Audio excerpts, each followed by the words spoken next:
Então, voltando, né, a gente falou na aula passada sobre lógica e algoritmos, e hoje a gente vai dar continuidade. Então, só para retomar o conceito, de forma bem simples, algoritmo é essa sequência de passos, né, de ordens. Aí a gente chama isso de instrução, né, se a gente traz isso para programação, a gente chama que é um conjunto de instruções, ou de comandos, e que são seguidos passo a passo até a solução do problema, né. E esse passo a passo, a gente comentou na aula passada, que precisa ser finito, então precisa ter um fim, né. Eu não posso pensar numa solução sem fim. E essa solução precisa também ser regida pela lógica. Então, tem que ser um passo a passo coerente, né? Então, se eu peço, por exemplo, aí na aula passada nós falamos um pouco de algoritmos que estão no nosso dia a dia, no nosso cotidiano, na nossa vida. Então, trouxe um novamente aqui para ilustrar, trocar uma lâmpada. Podia ser fritar um ovo, né? Podia ser, como a gente falou, escovar os dentes ao levantar. Então, aqui tem um passo a passo de trocar a lâmpada. Então, desligar a chave, eu não posso, por exemplo, pensar em trocar uma lâmpada sem desligar a chave. Quer dizer, poder até posso, né? Mas isso pode gerar, por exemplo, um curto-circuito ou algo pior, né, para a gente, fisicamente. Então, a gente precisa pensar naquilo que a gente tem comentado da racionalidade, da coerência, do que é mais coerente, do que é mais lógico. Então, eu desligo a chave, pego a lâmpada nova, depois pego a escada, isso entendendo que a lâmpada está no nível acima, né, ou que está num local onde eu não alcanço sem escada, mas, eventualmente, esse passo 3 podia não existir.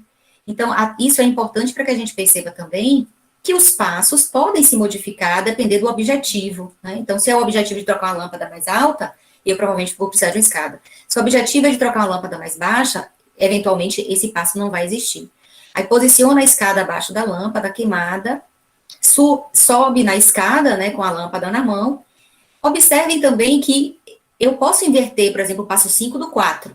Eu posso subir na escada, depois posicionar, eu não sei. Se eu faço isso, significa que eu vou posicionar com a escada já com o meu corpo na escada, isso vai dar algum problema, provavelmente algum problema, né? Então, por isso que a inversão de etapas ou a ausência de etapas pode acontecer, mas precisa ser pensado com muito cuidado para não gerar um equívoco, um erro. Retira a lâmpada queimada. Por exemplo, eu podia subir na escada sem a lâmpada na minha mão, mas eu podia subir na escada, aí perceber que eu estou sem a lâmpada nova na mão, poderia descer de novo da escada para pegar a lâmpada. Então, esse movimento de sobe na escada, desce de novo para pegar a lâmpada, ia me gerar um algoritmo correto? Ia. Eu só ia ter um desempenho um pouco menor, porque eu estaria fazendo um passo a mais, que é subir e descer, né? Se eu já subo com ela na minha mão, eu tenho um passo a menos. Então, troco a lâmpada no passo 7, desço da escada e ligo a chave e testo para ver se está funcionando. Então, esse é um possível algoritmo para esse objetivo que a gente tem. Mas, como eu falei, com possíveis possibilidades, né? Ou de ausência de algum passo, ou da inclusão de outros passos. Então, percebam que vocês podem fazer soluções diferentes com resultados positivos. Mas também vocês podem fazer soluções diferentes e o resultado não ser tão positivo quanto a gente deseja, né? E guarda a escada, podia ter ali, fechar a escada, antes de guardar a escada, então tem várias possibilidades da gente pensar um algoritmo, e aí a gente está falando de um algoritmo cotidiano, né? E joga a lâmpada velha no lixo apropriado, se a gente pensar agora também nas questões ambientais de reciclagem. Então, quando a gente fala do algoritmo cotidiano, a gente tem uma linguagem própria, a nossa linguagem, que é a linguagem natural, né? E aí a gente pensa que escrever um algoritmo, primeiro eu preciso entender o que eu quero. Então, se eu não compreendo o problema, né, vocês estão vivenciando agora o MI, então foi dado para vocês um texto, que é um problema, que a gente chama de situação problema, eu preciso primeiro entender. Depois que eu entendo os pontos principais, aí eu vou precisar pensar. Aí eu retomo a aula passada. Lembram da aula passada que eu falei assim, olha, gente, a grosso modo, o computador é entrada, processamento e saída. E a gente tem uma memória volátil, que é a memória RAM, e uma memória secundária, que ela é permanente. Eu pedi que vocês visualizassem essa abstração do computador, porque a gente vai a todo tempo falar de entrada, processamento e saída. Então, eu preciso pensar primeiro na compreensão do algoritmo. Entendi o que é para fazer? Sim, entendi. Depois eu vou pensar, o que é que eu tenho de entrada? O que é que eu vou precisar fornecer, né, para o computador? É um número? É o nome de uma pessoa? Né? É a altura? É a idade? Então, eu preciso entender o que é que eu vou ter que fornecer como entrada. E a gente falou dos dispositivos de entrada, né? O teclado, o mouse e semelhantes. Depois, eu preciso pensar, o que é que eu vou fazer com esses dados de entrada? Quais são as manipulações? Eu vou somar? Eu vou comparar? Eu vou ordenar? Tudo isso é processamento. E, por fim, eu preciso pensar de que entrou, fez alguma coisa ali dentro e devolvi. Devolvi, quer dizer, para o usuário, né? Ou no monitor, tá? Ou na caixa de som, uma saída sonora, mas eu tenho a saída. Então, a gente precisa pensar nesse fluxo de entrar, manipular esses dados e sair, que é a informação. Então, o algoritmo, ele não se desvincula disso, né? Então, a gente precisa pensar, tem entrada? Sim ou não? Tem saída? Sim ou não? O que é que eu vou fazer com os dados que entraram? Então, as propriedades do algoritmo, sobretudo, estão elencadas aqui, né? É uma sequência de ordens, de instruções, e tem que ser finito, como a gente comentou.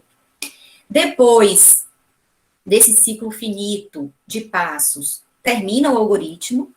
Eu não posso ter ambiguidade dos passos, quer dizer, um mesmo passo não pode ter dois caminhos diferentes. O passo tem que dar, direcionar a solução para um determinado caminho, né? Não pode direcionar para dois caminhos que não faria muito sentido. E tem que ser correto, né? Então, ele tem que terminar produzindo o resultado esperado. Então, por exemplo, se eu digo, olha, você tem que ler dois números e tem que dar soma. Então, se eu leio 2 e 4, espera-se 6. Se você lê 2 e 4 e tem como resultado 7, 9, 10, qualquer outro valor, então, a entrada foi correta, mas a manipulação foi errada, e, de alguma forma, você está produzindo dados errados, né? A saída errada, a informação errada. E aqui, mais uma vez, a informação de que a gente tem diversas possibilidades de manipulação de algoritmo no dia a dia, né? Receita de bolo, como a gente já falou, e outras, né? Um jogo, então, jogo de tabuleiro, enfim, qualquer tipo de jogo tem regra, e nessas regras existem, né, ordens e comandos que a gente precisa, pré-estabelecidos, que a gente segue, tá? E o que é um programa? Na verdade, um programa de computador, software, que a gente até falou de hardware e software, né, na aula passada também, ele nada mais é do que a representação, eu vou chamar assim programática, mas aí repete, né, mas a representação em um código próprio de compreensão, né, do computador, para a definição dessas ordens. Então, um programa é um algoritmo numa linguagem apropriada, né, de compreensão apropriada, para que a máquina possa traduzi-la, tá certo? E esse programa vai manipular também os dados e vai também ter essa sequência de ordens, essa sequência de instruções. Então, quando a gente pensa no programa, a gente está pensando em um algoritmo numa determinada estrutura, tá certo? Numa determinada linguagem, por exemplo, de programação, ou outra representação que a gente deve falar daqui a pouquinho. Então, como eu falei, assim, o algoritmo ele pode ser uma representação natural, que é essa da troca da lâmpada que a gente viu. Então, eu vou verbalmente elencando, falando, né, dizendo passo a passo do meu algoritmo, numa linguagem nossa, numa linguagem humana natural. Faça isso, faça aquilo, dobre a esquerda, vire a direita, e aí eu vou organizando esse algoritmo. Mas eu tenho também representações gráficas, desenhos, para representar o algoritmo, tá? Então, essas representações gráficas, dentre elas, que existem outras, a gente tem um fluxograma. O nome já está dizendo, ó, fluxograma. Grama é de grafia, grama vem de desenho, e fluxo é de ordem, de passos. Então, o fluxograma é um desenho, é uma grafia, que representa o passo a passo do algoritmo. Então, a gente pode pegar um algoritmo e representá-lo numa linguagem natural. A gente pode representar no fluxograma, que é um desenho, a gente vai ver logo, logo. E a gente pode também representar no que a gente chama de pseudocódigo, que é um código falso. É um programa que ainda não está na linguagem de programação, mas já tem alguma estrutura do programa. A gente também vai falar sobre isso, certo? Vocês vão ver pela literatura e pelos livros que o fluxograma, vocês vão encontrar por aí outras simbologias, né?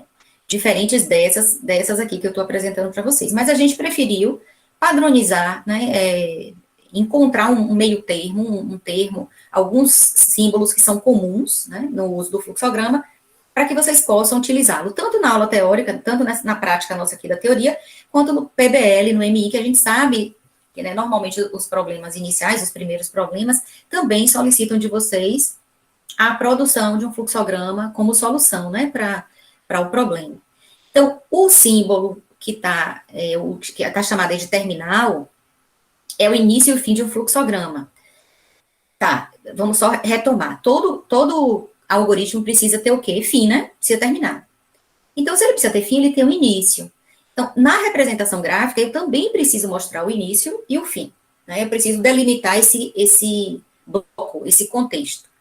As setas representam o fluxo, o caminho, como é que você pensou no seu fluxograma, como é que você pensou na sua solução.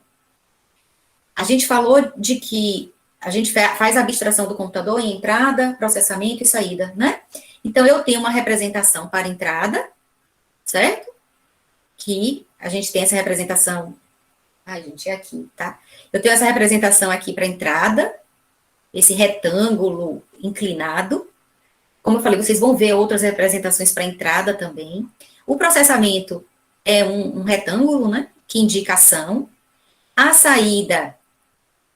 eu não sei como é que a gente chama esse símbolo aqui, enfim, o canto arredondado e a ponta, né, para do lado esquerdo, e a decisão, que é um losango. E o conector, que é a bolinha, ele vai conectar fluxos. Eu vou exemplificar daqui a pouco, e acho que vocês vão compreender melhor. Mas se vocês observarem, a gente tem uma representação para entrada, uma representação para saída, a representação de caminhos, né, de fluxos, que é a representação da seta. A decisão é o que a gente chama de estrutura condicional. Então, se, né, chover hoje, eu não saio. Se não chover, eu saio. Né? Se eu estiver com fome, eu me alimento. Se eu não estiver com fome, eu não me alimento. Então, se, que eu posso ir para um caminho ou posso ir para outro caminho. A gente também vai falar sobre isso logo, logo. Então, esses são símbolos básicos que a gente vai fazer uso, tá? Aqui o primeiro exemplo. Então, o que é que eu estou fazendo nesse exemplo aqui do fluxograma? Eu estou somando dois números. A priori, a gente está dizendo que são dois números, né? Mas a gente vai ver lá na frente como é que a gente pode identificar, né, esses elementos. Esse primeiro símbolo é o símbolo de quê? Entrada. Então, se eu tenho aqui A, B, eu estou dizendo, através desse fluxograma, que através de um dispositivo de entrada, que pode ser o teclado, pode ser o mouse, ou qualquer que seja, o usuário, aquele que está usando o seu algoritmo, o seu programa, ele está dando entrada em dois valores, certo? Eu falei que, a priori, esses dois valores são numéricos, tanto eu A e B como números. Então, o A é uma abstração, né, de um valor numérico qualquer, que pode ser o 4 ou 5. Então, se eu tenho aqui, eu tenho duas entradas, tá? A gente falou que o que seria variável? Variável é um espaço de memória, da memória RAM, que é aquela memória volátil. Lembra que eu comentei sobre isso na aula passada? Sim, sim. Pronto, então, uma variável é esse espaço que guarda um determinado valor. Então, vamos fazer uma analogia, né, de que eu tenho uma gaveta e que eu tenho A e B, certo? E nessa gaveta, nesse espaço, esse A e esse B, eles vão receber duas entradas, dois valores, que a gente está imaginando que sejam numéricos. Então, eu coloco aqui 4 e coloco 6. Então, esse primeiro comando, que é esse comando aqui, AB, é exatamente a recepção desses dois valores. Então, imaginem que o usuário digitou no teclado 4 e o usuário digitou no teclado 6. Então, isso aqui é a entrada. Quando eu tenho soma e a setinha A mais B, esse é o processamento, que é o retângulo. E a seta, essa seta que vocês estão vendo aí, ela representa atribuição, certo? Não sei se dá para ver aí, gente, mas atribuir, certo? Então, atribuição é colocar em um espaço de memória um novo valor. Quem é esse espaço de memória aí? Qual é o novo espaço de memória que onde eu estou colocando esse valor? A variável? Sim, que variável dessas? Soma. Isso. Então, eu tenho um novo espaço de memória. Eu não sei se vocês estão enxergando, mas enfim. tem um novo espaço de memória, tá? Soma.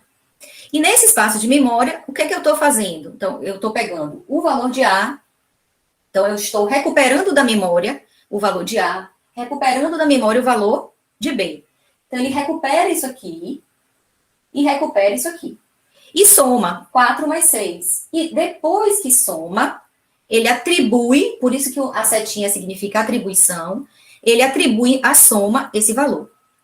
Então, a gente tem aí, nesse processamento, duas operações. Uma operação aritmética, porque eu estou somando, né? Tenho mais, então eu estou somando, certo? E tenho a operação de atribuição, que é jogar o valor somado na memória. Perceberam isso? Que a gente tem duas operações? Ele faz primeiro a operação aritmética. Então, faz primeiro a operação aritmética e depois faz a atribuição, certo? Depois que somou, esse losango representa o que a gente falou? Decisão, é um se. Então, a decisão tem o verdade e o falso. Tem o lado verdadeiro da decisão, o lado falso, que aí está sendo representado pelo sim e não. Então, ele faz um questionamento, né? Ele pergunta, a soma é maior do que 5? Então, soma aqui, por exemplo, é maior do que 5? É, sim. Então, ele vai caminhar, né, para o lado esquerdo, o meu lado esquerdo aqui, né, que eu estou vendo o meu lado esquerdo, e ele vai mostrar a mensagem de texto chamada maior que 5. E isso aqui é um comando de saída, né? Um comando de saída. Pode ser sair em tela, mostrar na tela, pode ser na impressora, mas saída. Se o valor da soma fosse inferior a 5, ele ia mostrar em tela menor ou igual a 5. E por fim, a gente tem a bolinha. A bolinha significa unir os fluxos. Então, percebam que, independente de ser sim ou não, a gente tem que ir para o fim. Quando tem essa questão de ir para o mesmo lugar, né, o fluxo vai se juntar para o mesmo lugar, eu preciso usar o conector. Então, esse é um exemplo que a gente tem entrada, que a gente tem processamento, a gente tem decisão, tá? E a gente tem saída, início e fim, com o fluxograma para representar o algoritmo. Até aí tudo tranquilo? Ou alguma dúvida? Eu falei para vocês que, além do fluxograma, a gente tem outra representação, que é o pseudocódigo. Né? O que é o pseudocódigo? O pseudo é falso código, então um código falso. É uma ideia de uma linguagem que se aproxima da linguagem de programação, porque já tem uma formalidade. O que a gente chama de formalidade? A gente não é mais uma linguagem tão natural como desça da escada, vire à direita, vire à esquerda. Já existe uma formalidade que se aproxima dos comandos em inglês, mas ainda em português. Então, a gente já vai fazer assim, eu preciso fazer a entrada de dados, eu vou usar um comando que é o leia. Eu preciso fazer a saída de dados, eu vou usar um comando que seja escreva. Então, já tem essa proximidade com essa estrutura de entrada, processamento e saída, que no algoritmo de linguagem natural não necessariamente tem, né? Então, é uma linguagem que a gente chama de linguagem especial, adaptada, ele fica no meio do caminho aí, entre a linguagem natural e a linguagem de programação mesmo, tá? Então, a gente vai falar desse pseudocódigo, que algumas pessoas chamam de português estruturado. É na língua, né, portuguesa, mas já obedece a uma determinada estrutura que a gente já vai fazer uso, tanto no fluxograma quanto no pseudocódigo. Então, o programa no pseudocódigo também tem início e fim, né, como está aqui no slide, início e fim. E aqui está dizendo, olha, declarações e comandos, né? O que são declarações? As declarações é para a gente dizer, deixa eu voltar aqui um pouquinho, quais são as variáveis que a gente vai usar. Por exemplo, aqui eu estou usando a B e soma, né? Então, eu teria que dizer, eu vou usar o A e o B e vou usar o soma. Só que essa declaração, a gente vai ver mais na frente, que ela muda a depender da linguagem. Então, tem linguagens chamadas, né, de linguagens fortemente tipadas como C. Então, a declaração de uma variável na linguagem C, por exemplo, eu precisaria dizer para a linguagem se o A é inteiro, se o B é inteiro, se é real, se é um conjunto de letras, de caracteres. Já o Python, ele é tipado dinamicamente. O que significa isso? Significa que, Se eu fizer... Peraí, gente. Se eu fizer assim... Deixa eu apagar, porque senão vocês não vão ver, não. Porque o quadro fica pequenininho. Se eu fizer assim, A é igual a 4, certo? Ele assume que é inteiro. Mas se eu faço logo em seguida que A é igual a 4.0, ele assume que o A é um real. Então, isso é a ordem, a organização de uma linguagem dinamicamente tipada. Eu não preciso dizer, como no C, int A, certo? Ele vai assumir que é inteiro ou real ou string, que é um conjunto de caracteres, à medida que você vai atribuindo um valor, jogando um valor na variável. Mas isso a gente vai falar com calma também, à medida que a gente for falar de Python, enfim, tá certo? Então, retomando, que a gente precisa entender, entrada, processamento e saída. Então, para entrada, que é o comando de leitura, a gente vai usar o leia, certo? Então, toda vez que eu desejar que o programa receba alguma informação, para que eu possa manipular, eu uso o leia. Todas as vezes que eu desejar que o programa mostre alguma coisa, eu vou usar o escreva, que é o comando que se responsabiliza pela saída. Quem já viu Python, ou quem já começou a estudar um pouquinho, já percebeu que no Python, o leia, eu falei, é o input. Input é no sentido de imputar significa entrar, receber, certo? Então, o leia é o input, é receber os valores. Então, toda vez que vocês querem receber valor, deixa eu botar mais em cima aqui. O leia corresponde ao input no Python. E o escreva, que é a nossa saída, que é mostrar, corresponde ao print, certo? A gente tem esses dois comandos de entrada e saída. Quando eu quero escrever assim, meu primeiro programa que vocês, todos nós, um dia fizemos, ou faremos, quem nunca fez, é o Lamundo, meu primeiro programa, coisas do gênero, né? Então, a gente vai usar o quê? Um comando de entrada ou um comando de saída? Saída, eu só preciso mostrar isso, né? Escrever essa frase. Então, é um comando de saída. Eu não preciso buscar nada, perguntar nada para o usuário. Então, a gente só tem, se fosse no fluxograma, seria isso aí, início e fim, meu primeiro programa. Observem que aqui, né, na simbologia, é a simbologia da saída, tá certo? Meu primeiro programa e mostrou, tá? Se isso é no pseudocódigo, só tem um comando, início, fim, escreva. Meu primeiro programa. Bem simples, somente mostrando a saída, seja na impressora ou seja na tela. Quando a gente falou das variáveis que eu tinha colocado aqui no quadro, e eu falei que o Python era tipado, ou fracamente tipado ou dinâmico, né? E o C era fortemente tipado, a gente, independentemente da linguagem, se ela é ou não tipada fortemente, tem tipos associados. Porque, como eu falei para vocês, se eu tivesse o A igual a 4 e o A igual a 4.0, a linguagem ia entender como dois tipos diferentes. Então, a gente precisa também compreender esse conceito de tipo. Então, eu tenho inteiros, que são números, né, que não tem casas decimais, e tem os reais, que sim, são os números com casas decimais, e a gente precisa pensar sempre se meu valor, minha variável, ela vai ser um inteiro, se vai ser um real, por exemplo. As operações aritméticas, nós falamos da soma, mas além da soma, a gente tem a subtração, e aí eu acho que é relativamente simples para vocês, porque isso vem muito da matemática, né, do que a gente já vem utilizando com as operações básicas. Então, tem a soma, a subtração, a multiplicação é o asterisco, a divisão, a barra. O resto da divisão é o resto da divisão inteira. Eu acho que tem alguns exemplos, senão eu coloco aqui. Então, a divisão inteira e a divisão real, ela obedece nas linguagens esse critério aqui, tá? Se eu divido um inteiro por inteiro, eu vou ter um inteiro. Por exemplo, né? Se eu divido 7 por 2, o que é que eu vou ter aqui? Eu vou ter 3. A gente não vai ter 3,5, certo? Eu tenho 3.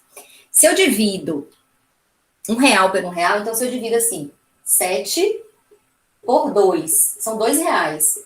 Eu vou ter R$1, certo?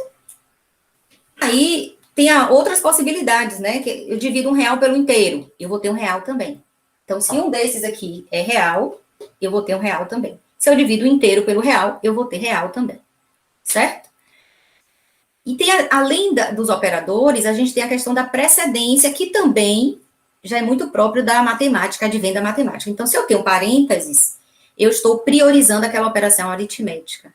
E a gente tem a priorização também entre os operandos, né? Então, a multiplicação, a divisão e a divisão inteira, né, que é o percente, elas têm prioridade se comparadas à subtração e a soma. Então, bora rapidinho fazer essa brincadeira aqui da soma. O primeiro exemplo dá quanto? Deu 6. Por que dá 6? Ele vai multiplicar primeiro. 3 vezes 3, 9. Certo? Aí ele vai... Quando ele multiplica primeiro, você tem 9. Depois você vai ter 2 mais 9 menos 5. Aí a ordem não vai fazer muita diferença, tá? Então, 2 mais 9, ele vai dar 11, menos 5, 6. Ou 9 menos 5, 4. 2 mais 4, 6. Então, não sei se ficou claro ou se vocês preferem que eu coloque aqui no quadro. Vamos lá para o próximo, o de baixo. 2 mais 3, o que tem os parênteses. 10, 10, menos 10, menos 10, 10, 10, né? Vamos lá.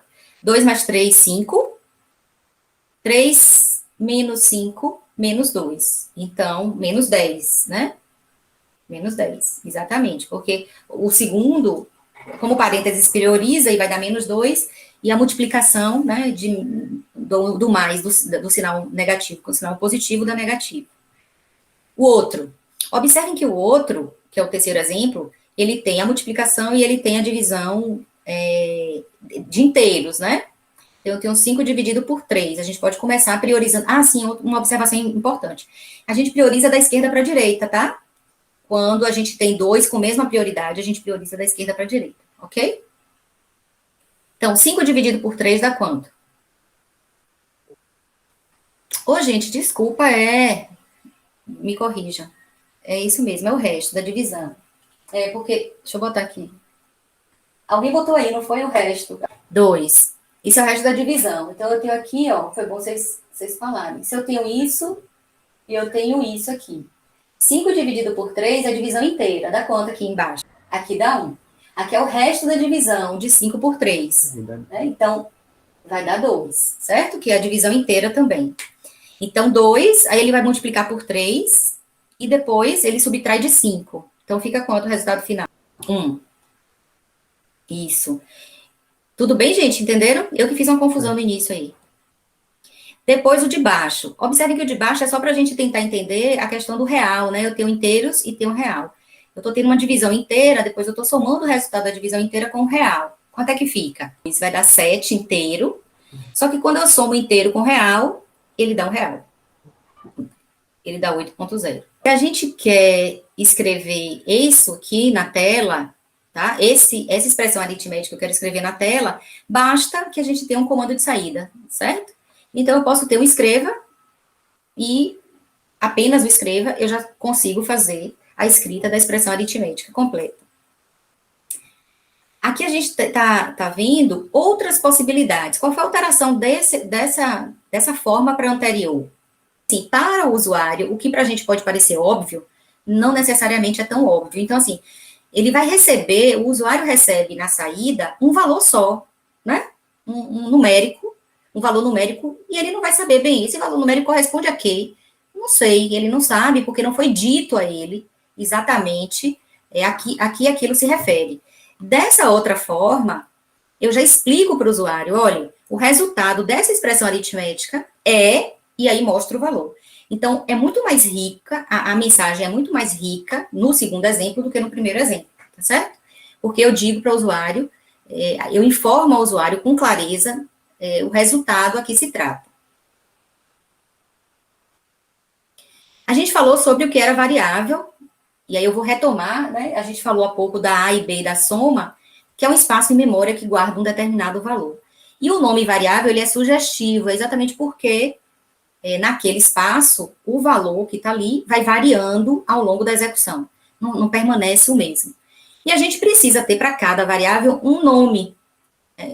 Toda vez que um ser humano nasce, né, a primeira coisa, ou até antes de nascer, que o pai ou a mãe pensam é qual é o nome que eu vou dar àquele sujeito, né, aquela pessoa. Então, vai batizando a pessoa, até mesmo antes dela nascer. Então, dá um nome, né? Meu nome é Cláudia, alguém se chama Roberto, outro se chama Pedro, e assim sucessivamente. A mesma coisa é a variável, eu preciso batizar a variável, eu preciso dar um nome a ela. E a gente chama isso de identificador, né? Eu estou identificando aquela variável. Só que existem algumas regrinhas de identificação.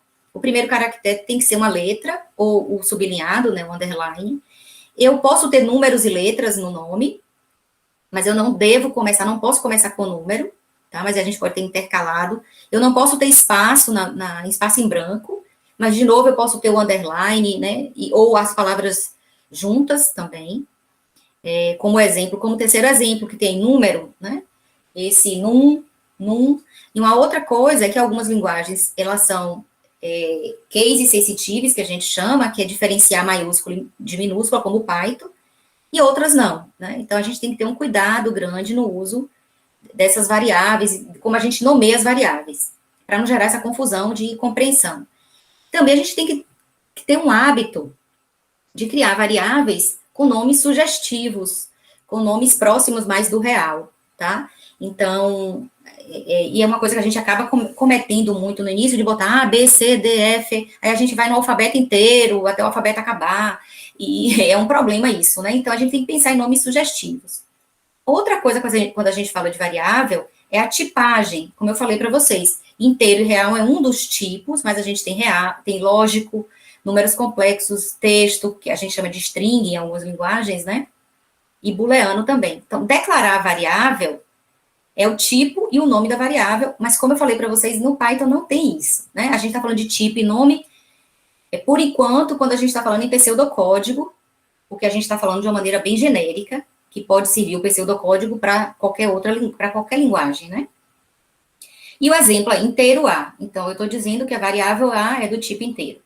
Eu estou dizendo que a variável B e C são reais. E assim por diante. A variável nome é um texto, certo? E aqui está dizendo que o que eu falei da linguagem Python, que ele não exige, né, a declaração de variáveis, porque é dinâmica. A atribuição, a gente também falou que é aquela setinha, é guardar o valor na variável. Então, nesse exemplo, eu tenho A e B, o A recebeu 10, o B recebeu o valor de A somado com o produto de 5 por 7, certo? E a gente também já falou dos comandos de leitura, que é a entrada, que é o leia, e a gente também falou dos comandos de saída, tá certo? Que é do comando de saída, que é o escreva. Tá? A gente também já mostrou esse algoritmo para vocês, eu vou passar rapidinho, porque eu já mostrei. Aqui é o pseudocódigo do algoritmo. Então, a primeira coisa que a gente tem que observar é que no fluxograma, vou voltar rapidinho aqui, não tem declaração de variáveis. Por quê? Porque o fluxograma é execução, é fluxo de execução. E a declaração de variável não está ainda em processo de execução, está no processo de criação daquela variável em memória. Então, se vocês observarem, a gente já começou no fluxograma aí pelo leia. Agora, já no pseudocódigo, eu tenho inteiro, A, B e soma. Eu começo pela declaração. Eu declarei as variáveis, em seguida, eu li. Eu posso ler assim, do jeito que está, A, B, como eu posso ter dois comandos de leitura. Leia A, embaixo, leia B. E eu somo as duas, A somado com B, jogo na variável soma e escrevo, tá? Semelhante àquela opção anterior de eu digo para o usuário um texto, por isso que está entre aspas simples, separado de vírgula, e depois da vírgula o valor da variável. Observem que se eu colocar aspas em soma, eu vou escrever a palavra soma. Quando eu não ponho a aspas, eu estou buscando em memória aquele valor, né, o valor daquela variável, e trazendo e mostrando o valor numérico de soma. Então, o que é textual deve estar entre aspas, e o que não é textual fica fora da aspa, separado por vírgula. E na versão 2 que a gente traz, só tem uma diferençazinha em relação, quer dizer, uma não, duas diferenças em relação ao anterior. Quais são essas diferenças? Vocês conseguem perceber? além dele ter separado a leitura, né, como o Pedro falou, ele também mostra para o usuário o que é que o usuário precisa fazer. Digite um número. No exemplo anterior, como tem como primeiro comando de execução o leia AB, o usuário vai entender que ele precisa digitar alguma coisa, porque vai ficar lá o cursor piscando. Né? Mas o usuário não vai entender o que é que ele precisa digitar, se é um número real, se é um número inteiro, se é um texto. Então, quanto mais claro a gente deixa o nosso código para o usuário, né, mais fácil é para que ele compreenda, né, e aí melhor está o nosso algoritmo, melhor elaborado está ele. Então, eu estou dizendo que eu quero um número inteiro, aí ele já sabe que é para digitar um número inteiro, por isso leia. Aí, de novo, eu peço outro número inteiro, e outro leia disponível para que ele possa digitar esse número, e por fim a gente soma e escreve. Então, eu melhorei no sentido, não de execução de desempenho, mas eu melhorei no sentido de clareza para o usuário, né, que a gente chama de interface com o usuário. E aqui o fluxograma de um outro problema, muito semelhante ao anterior, que é para calcular o valor da área de um triângulo. Então, primeiro que eu peço para o usuário é que ele digite a base e a altura do triângulo, né, e depois a gente vai fazer, primeiro a leitura, depois o processamento, calcula a área, que é a base vezes a altura dividido por 2. Depois, eu mostro que é a saída, essa área calculada, e termino o algoritmo com o fim. E o pseudocódigo desse mesmo problema, eu tenho 3 variáveis, né? A base, a altura e a área. Então, todas as 3 variáveis são declaradas, são definidas como variáveis do tipo real. Então, real, base, altura e área. Depois, a gente está lendo a base, a altura. Observem que não tem uma mensagem para o usuário dizendo, olha, digite a base, a altura, que seria interessante para que ele soubesse, mas não tem aí. Calcula, que é a questão do processamento, calcula-se a área, e escreve o valor da área e finaliza, certo? Aqui é o mesmo problema, já melhorando essa questão da interface com o usuário, da conversa com o usuário. Digite o valor da base do triângulo, aí leia a base. Digite o valor da altura do triângulo, leia a altura do triângulo. Calcula e mostra o resultado. O valor da área que inclusive a saída também anterior, só a gente já está mostrando a área, aqui a gente já dá uma mensagem mais completa para ele, certo? A gente termina agora essa parte de introdução para a gente começar já a pensar um pouquinho no Python em seguida. Mas antes, eu quero que vocês... o pior é que eu não criei ainda a sala no Replit, mas não tem problema não, hoje a gente vai fazer sem ele, tá? Eu vou pedir que vocês façam essas 3 questões, hoje individualmente, e eu vou pedir a um de vocês para mostrar essas 3 questões em fluxograma e em pseudocódigo, sem Python ainda, tá? Antes disso, vocês já podem até já pensando na questão, mas antes disso, a gente tem que fazer esses exercícios e aquele dos números, tá? Que eu pulei. Mas eu queria mostrar para vocês essa ferramenta que eu não sei se vocês conhecem. Um minutinho.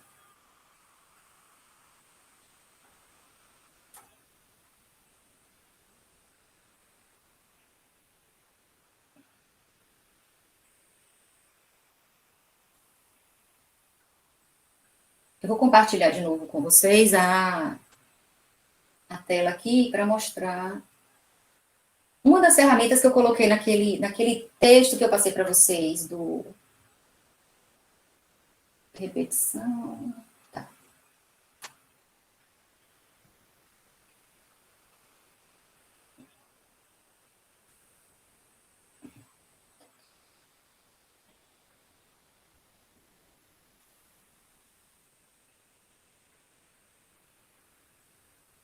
Essa ferramenta, alguns já devem conhecer, outros não, talvez.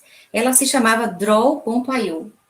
Aí depois, se vocês forem pesquisar por draw.io, vocês ainda acham. Mas o nome atual é o diagrams.net, que é uma ferramenta para que vocês possam... É uma das ferramentas, né, online, e o legal é que ela pode compartilhar. Então, vocês podem criar e compartilhar entre os colegas, porque tem aqui a opção de compartilhar, né, o share aqui, entre os colegas a construção de vocês. Aí eu fiz algumas brincadeiras aqui só para mostrar para vocês essas possibilidades. Então, vocês têm aqui os formatos no lado esquerdo básicos, tá? Como eu falei para vocês, tem alguns... se vocês forem passando o mouse aqui, vocês vão ver que tem algumas outras, né, alguns outros símbolos, né, diferentes daqueles que a gente já viu. Mas o que a gente vai usar, basicamente, são esses símbolos que eu mostrei para vocês. E aqui tem, não é um exemplo completo, não. Eu só quis mostrar, por exemplo, que a gente vai ver mais na frente uma sequência de condições do que a gente falou do se, né? Então, por exemplo, essa opção, vamos imaginar, eu vou tirar essa opção aqui, assim, vamos imaginar que a gente começou nessa opção 1 aqui.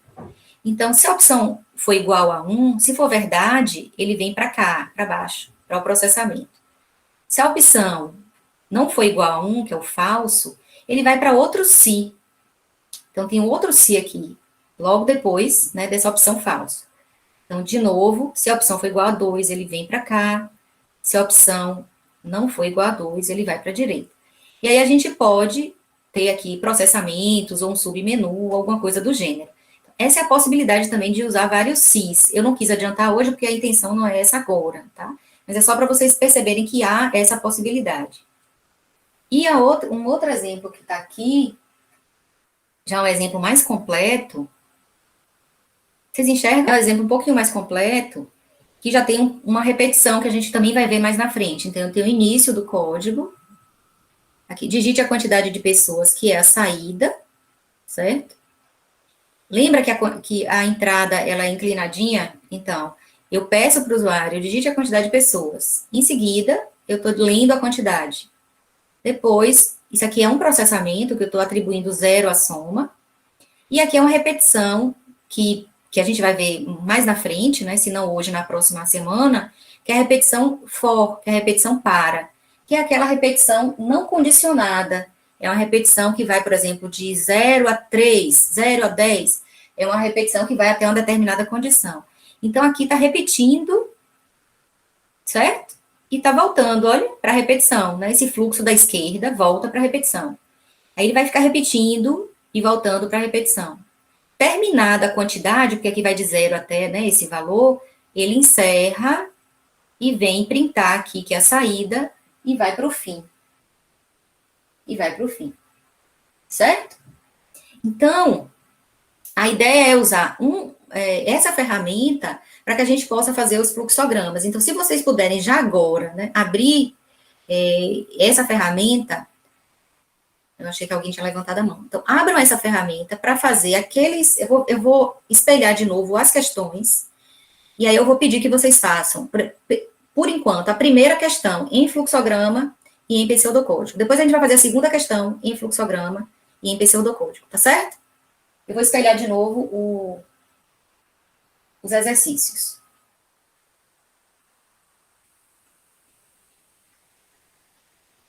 Então, vocês vão fazer esse primeiro aqui, que é um funcionário recebe um salário fixo, mais 4% de comissão sobre as vendas. Então, escreva um algoritmo que leia o valor do salário fixo do funcionário e o valor das vendas.